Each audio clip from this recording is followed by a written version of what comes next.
I'm motivated by fear. Fear of fear. I hate being scared to do something. It's very simple. This is what I believe, and I'm willing to die for it. Yeah. Period. You can't be scared to die for the truth.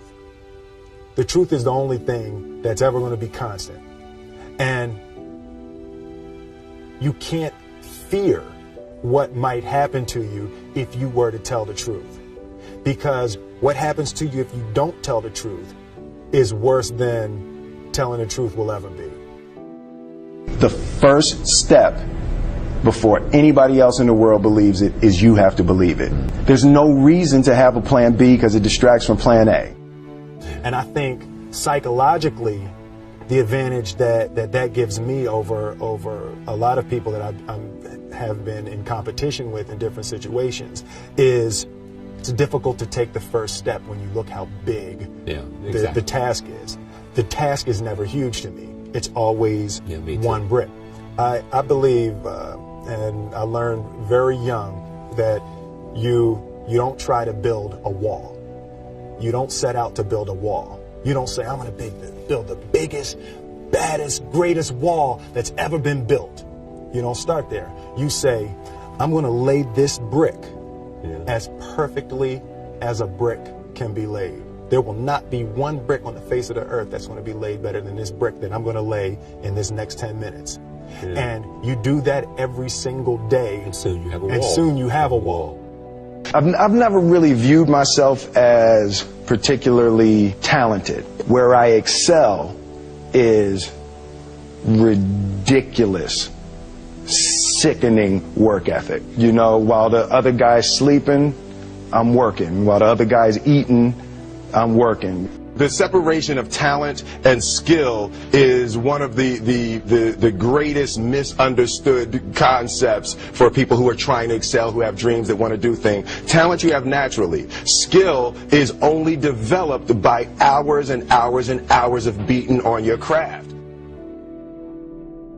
I always knew that I could work hard enough.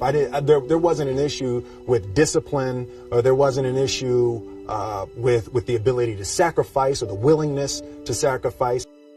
There's no easy way around it. No matter how talented you are, your talent is going to fail you if you're not skilled. Mm-hmm. You know, if you don't study, if you don't work really hard and dedicate yourself to being better every single day.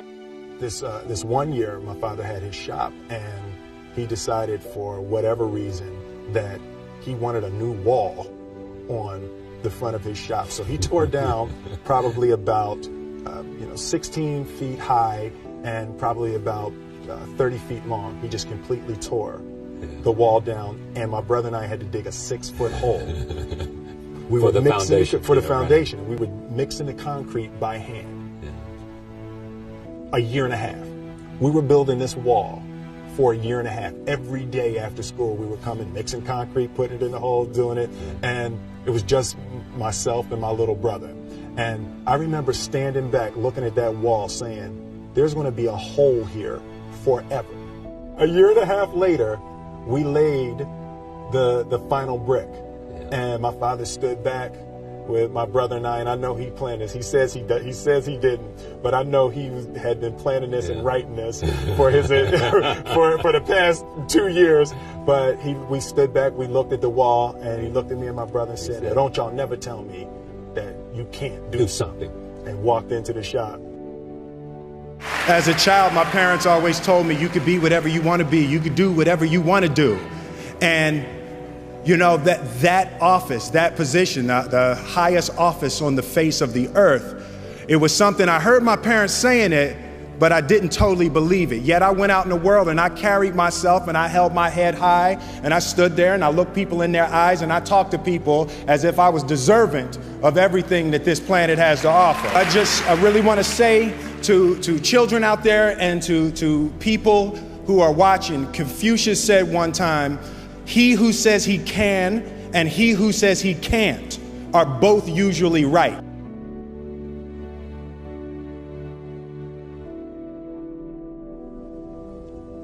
having the opportunity to study greatness. Anytime you have that opportunity, there are certain intricacies that will make clear who you are. It becomes that much more clear who you are. The definition of who I am is very clear to me, and it also redefines who I want to be. In that I know for a fact that I'm stronger than I thought I was. You know, you can't help but ask yourself the question, what would I do if I was in Muhammad Ali's shoes? I'm not the best at anything. You know what I mean? Eddie Murphy is funnier than I'll ever be.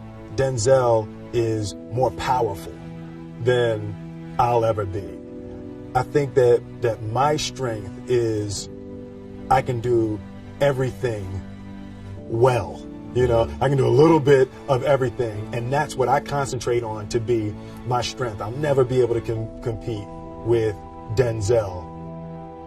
I enjoy connecting with people and ideas, and you know, I have a mission statement. So every year for probably the past 10 years, I've worked out a mission statement for myself.